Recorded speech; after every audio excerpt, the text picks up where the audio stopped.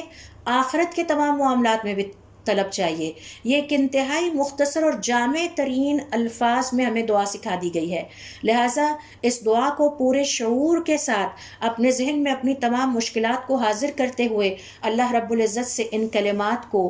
دعا کی شکل میں کیجیے اور سورۃ الفاتحہ جیسی قبولیت کی گھڑی کو ضائع نہ ہونے دیں اپنی نمازوں میں۔ پھر آپ صلی اللہ علیہ وسلم کی حدیث میں آتا ہے کہ جب بندہ یہ الفاظ ادا کرتا ہے تو اللہ رب العزت فرماتے ہیں یہ میرا اور میرے بندے کے درمیان کا تعلق ہے اور میں اپنے بندے کو وہ سب کچھ عطا کرتا ہوں جو یہ مانگتا ہے۔ پھر جب ہم کہتے ہیں اہدنا الصراط المستقیم صراط الذین انعمت علیہم غیر المغضوب علیہم ولا الضالین، تو اللہ تعالیٰ اس کے جواب میں فرماتے ہیں یہ میرے اور میرے بندے کے درمیان ہے، اب جو کچھ یہ مانگتا ہے اس کو عطا کر دو۔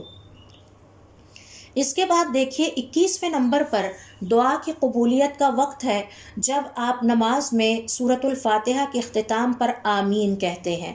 ابو ہریرہ رضی اللہ تعالیٰ عنہ کہتے ہیں کہ حضور اکرم صلی اللہ علیہ وسلم نے فرمایا جب امام آمین کہتا ہے تو تم بھی آمین کہو، اگر تمہاری آمین فرشتوں کی آمین کہنے سے موافقت اختیار کر گئی، یعنی تم نے اور فرشتوں نے اکٹھے کہہ دیا، تو آپ کے پچھلے سارے گناہ معاف کر دیے جاتے ہیں۔ تو سبحان اللہ، کس قدر بڑا اجر ہے اس معمولی سے کام پر، یقیناً یہ اللہ رب العزت کا فضل ہے اور اس کی رحمت ہے۔ تو یہ وہ گھڑی ہوتی ہے کہ جس کو مس نہیں ہونا چاہیے۔